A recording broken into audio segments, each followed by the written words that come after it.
Hi there. I'm Sal Lizard, and I'm here with the lovely Heather.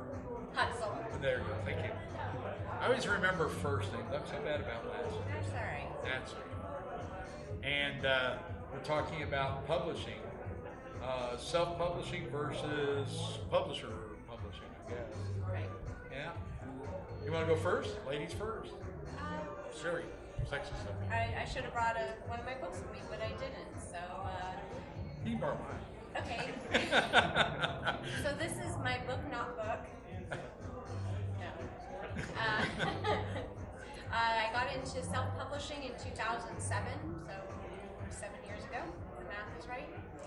A friend of mine had asked me if I wanted to contribute to his little compilation of poetry. I said I don't write poetry. I said I love your Alice in Wonderland takeoff story. Put that in there. So we did, and the next year I added illustrations to it that hadn't been finished at the time, and re-released the book and another sequel to that on my own. And then it's been at 1 to 3 books per year since then. I like self-publishing because I retain all my rights and I can have whatever cover I want, whatever artist I want. I pick my own editors. I have 2 very good editors in addition to myself, and it's good. It is a little harder because there's no advance, so there's no money up front. I'm forking out my own cash to do this, but for me it's not about the money anyway, it's the passion of writing. So if the money comes, it comes. I'm not going to stop writing just because the money's not there. That's totally not the point. So yeah, it trickles in now and then. The footwork is hard. I have to promote myself, and I'm not real great at that. So I just show up at conventions now, and my work can speak for itself. That's the gist. All right. I, on the other hand,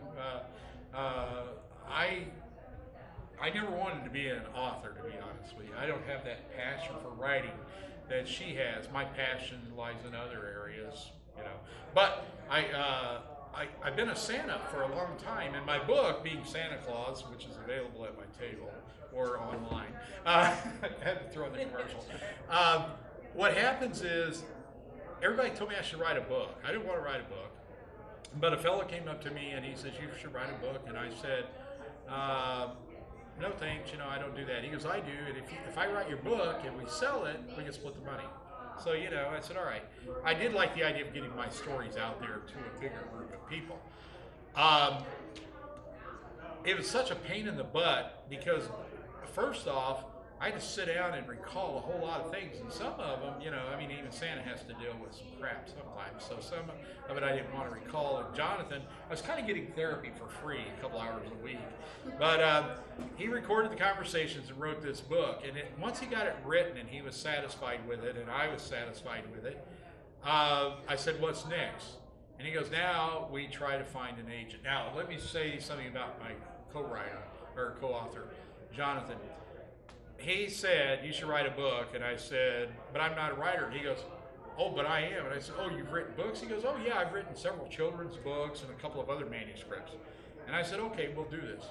So as soon as he gets finished with it, 3 years after we started, I said, "So what's next?" He goes, "Well, now I got to find an agent." And I go, "You don't have an agent?"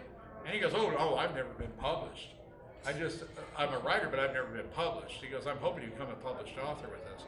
And so a friend of his gave him the name of an agent. And it was a Friday when Jonathan sent the manuscript off to this agency. And we get a phone call saying that the guy who's the agent was on a 2-week vacation and we probably wouldn't hear anything for a couple of weeks. But on Tuesday, Jonathan gets a phone call back from the guy who says, "I heard about the book from my staff. I started reading it. I want to represent you guys." And so just a few days, after we get an agent. And so Jonathan then asked on the conference call that we were on, he said, "So what's the next step?" And he goes, "Well, I send it off to some publishers to see if we can find any interest." And he said, "It's going to take a while. and I might not be able to get you an advance, but if I do, it may be, you know, in the like $50,000 or something like that. Well, Jonathan and I, we were both thinking, yes, you know, ka-ching. And we expected not to hear anything for a couple of months. That's what the agent told us. But then it was like the very next week, he called us up and said, I've got 2 offers from 2 publishers, and they were both offering of what was, well, 3 times the amount we were expecting, so $150,000 each. And so we said, do we have to pick one? And he goes, no, now I write back to them and say we were thinking a little bit more, that we had 2 competing offers and that they were the 2 high ones, but we were expecting a little bit more, and we see who jumps. And so a publisher contacted us and said, we'll give you a $300,000 advance, so we took it. But there were times when I wanted to send the money back because, you know, Heather hit on some very interesting things. She said, you know, she controls the rights. And when you sign an agreement with a publisher, you give up a lot of rights. And so even though we were getting 4 checks, you know, they broke it down so that we were getting 4 checks of $75,000 for various milestones. And then, of course, Jonathan and I were splitting that after our agent took his percentage. But it was still great to get a check for about $32,000, you know, 4 times. And it were like once each year. And so that was great. But it's like this book, it's 40% smaller than it started off. And the reason being is the publisher said, you know what, it's too big. People won't want to read it because it's too big. So, and this one doesn't have any pictures in it. The other one, the original manuscript, had pictures and stuff. They took all that out, reduced it to 40% of its size, not counting the pictures. And when the book came out, the biggest complaint that we got from people that reviewed it was that the bad thing about the book is I ran out of stories. People wanted more. And I actually said that I was an actor in stand-up comic, and they took that out because they wanted people to think that I might be the real Santa. So, you know, I lost a lot. They said we want a book that teaches lessons to people. So we want Santa to tell people, you know, what the lesson is. And I said, you know, I'm sorry, but I've been a Santa for a long time. Santa would never do that. He expects people to know what's good and what's bad behavior. He doesn't tell them what it is. And that way it gives parents flexibility. And I said, so I would never presume to tell anyone how to behave. But they insisted we get an editor, and then they presented a couple of them for us to choose from. And then we had to pay the editor some of that money out of our last paycheck, so the last check was reduced a good amount. And you know, there were times I'd get so frustrated, I'd say, how do we just pull the plug on this whole thing? And the publisher did not actually work hard to sell the book. I was out there selling more copies than the publisher was setting up engagements for me for. And so, needless to say, the whole experience with the publisher wasn't great. The money was great. But I kind of am envious of the fact that she did the self-publishing aspect of it. Now, don't get me wrong, you have to invest your own money. And I probably didn't have a whole lot of money to invest. I would have only been able to throw chunks in like after the Christmas season. But the book did get out. The people that read it say it's a great book. And, you know, for about 2 years, I haven't checked for the past 3 months, but for over 3 years, it's been 5 stars on Amazon. But the only time these books really sell, because the publisher doesn't push it out of the bookstores, is when I'm at a convention. So I'm basically doing the same thing you are. I'm self-promoting, you would say. And so I go to a lot of conventions and I take my books with me, and you know, and I make it a point to let people know that I've got books. I sell them on my website, etc. But yeah, having a publisher has its perks. The only one I can think of right off the bat is that they give you an advance. Otherwise, it's less than desirable. So yes, and not only that, but I've only put out the one book. Of course, I'm taking that 40% that we took out, and that's the beginning part of the sequel. So, yeah. I think another thing I really like about self-publishing is when I feel that my book is done and it's ready, I want it out, printed, ready to be seen, instead of having to wait and submit and wait for rejection letters and wait years and years and however long for somebody to take it and print it. This way, I give it my scouring, I send it to one of my editors who has an English degree, and she scours it for all the grammar and the punctuation, all the technical stuff, and then I give it to my other editor who is a no BS, she'll tell me if it's crap or not person, and she'll kick back her notes, and then I give it another go. But once I'm at that point, as long as the cover is also ready, it's out, and there's no more waiting. So one of the things that, you were talking about the years and years, and that's one of the things I understand happens when you're dealing with publishers. So I just got lucky, Jonathan tells me, he goes, the fact that we had a contract in place within a month of, of actually sending the manuscript to the agent is really unheard of. We just happened to get lucky, and it was the right time. And so, I agree with, everything you're saying. The only problem is that I can see is the fact that you have to self-fund.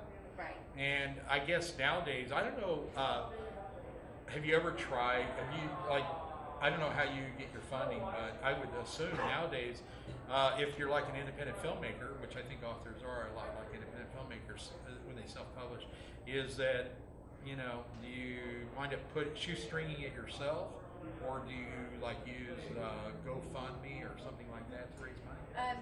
Funny you should mention that. The book I just put out earlier this week is an illustrated book of short stories, and I had a very specific and well-known artist in mind for years that I wanted to have do this.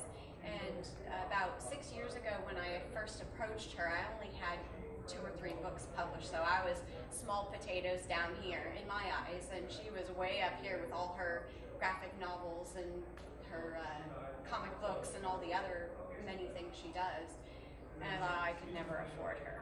So I waited and waited and waited, and then I kind of got scared about approaching her, and anyway, finally got around to it this past January. I did a Kickstarter for it and was able to raise the money to have her do it.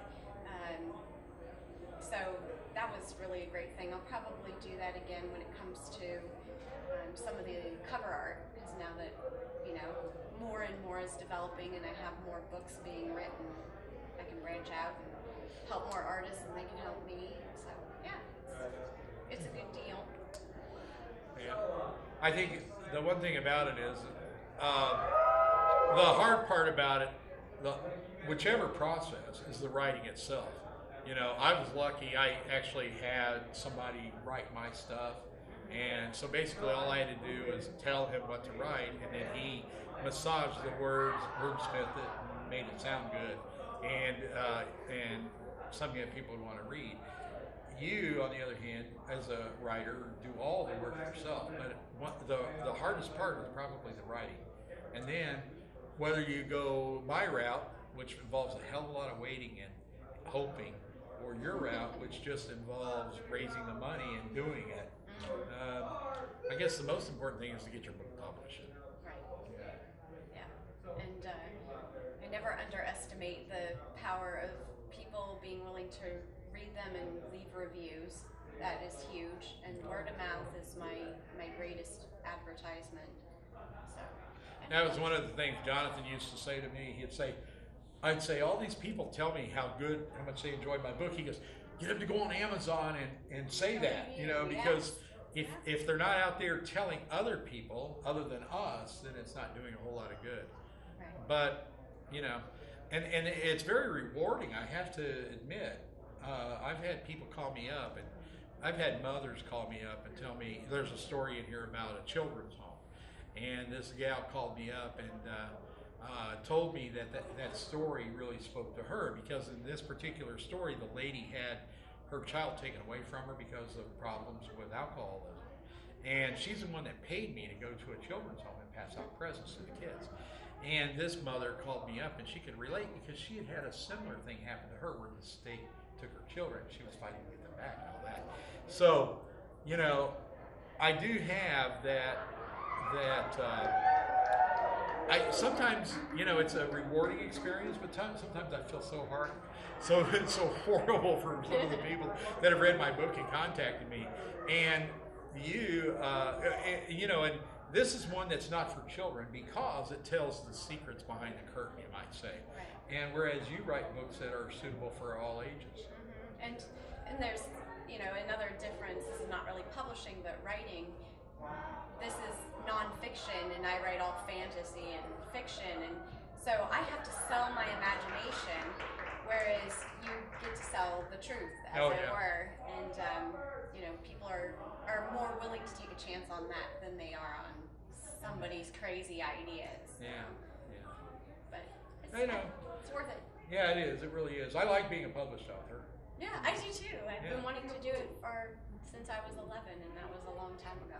Yeah. See, not so much. I used to. I enjoyed creative writing. I always thought at some point I would be a writer. I did really well with it in college, but somewhere along the lines, I just said, you know, writing is too tedious. I can't believe how many times I read the same manuscript over and over. And then you get an editor and they wordsmith it, and it's like, but now you got to read it again to make sure that everything sounds good and works with, and you know, and it's just so. I know my books so damn well. It is funny, and they were my stories to begin with. But you know, one of the other things I found about publishing and getting it out there, though, is you know, recently I was contacted by an agent who said, you know what, I have contacts with Hallmark, and they're always looking for Christmas movies, and I see about 3 or 4 movies in your book, just as it is. And so, you know, and I've had people who have told me that they've had their book. A guy came up to me I don't know if he talked to you or not, but he came up and he goes, I've been writing books, and I've had a couple of them published, and I'm trying to figure out how to get them made into movies. And I don't know if you'd like to have some of your books become movies. I'm sure you would. I have a couple in mind that I think would make cool movies if I could get the director of my choice. See, again, she's so damn independent. But then again, you know, I've worked with the Celtics program before, working on a couple of my own screenplays. So, you know, it's not beyond the possibility of me doing that eventually. But right now, I just enjoy being able to get fully immersed in all the details that would be missed in a screenplay. I've also done some script writing for historical documentaries, and that's completely different.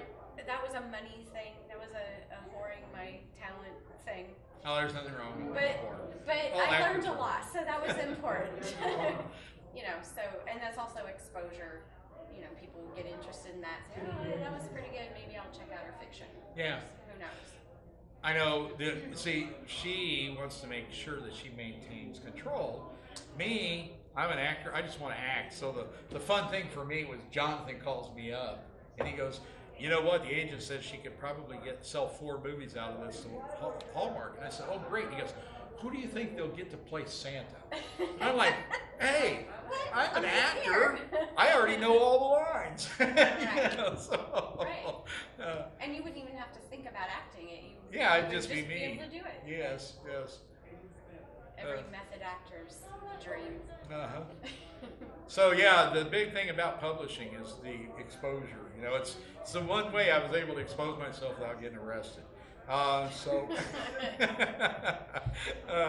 it's funny you have that little line there. I always tell people that, you know, I can't take everyone as a lover, but I can between these sheets. Oh, there you go. So, Yep.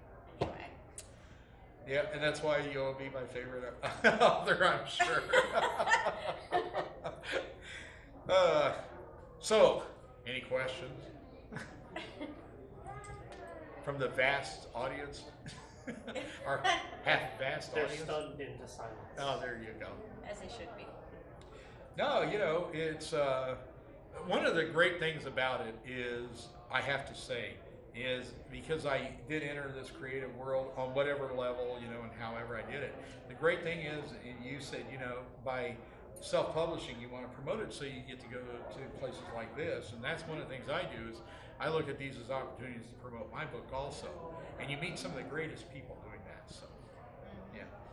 It's also helpful for me being a writer of fiction. I need to constantly replenish my creative well.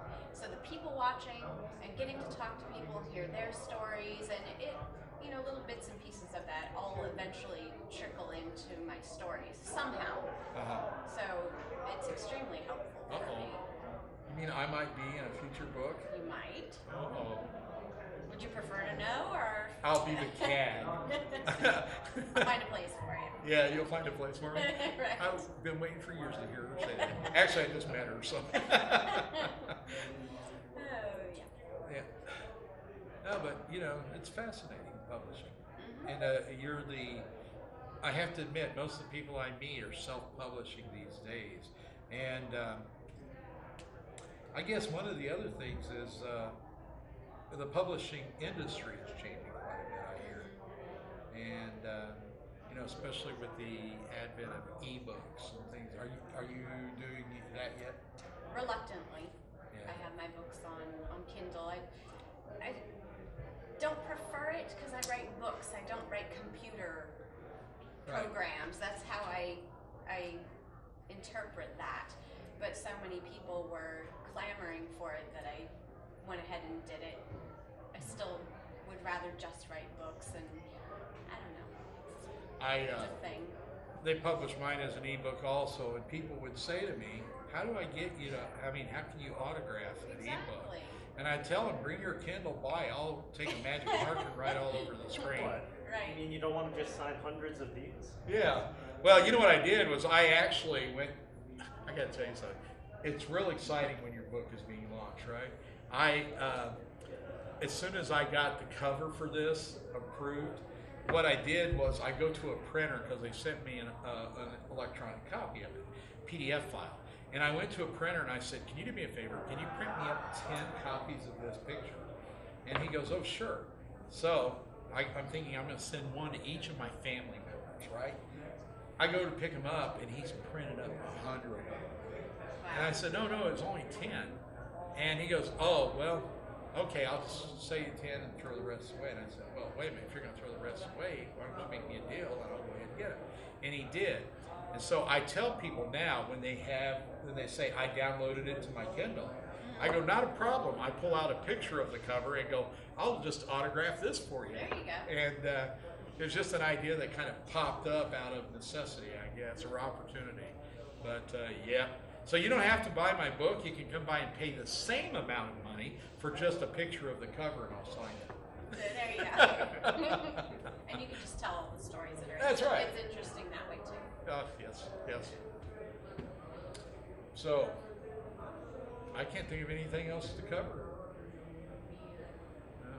If you want to, you can always, if you have any other questions, you can contact us. I mean, you know, you can contact me, Sal, at salwizard.com. Send me an email, send me a phone number, send me pictures of your private parts, if you're a gal. Would you? Oh, goodness.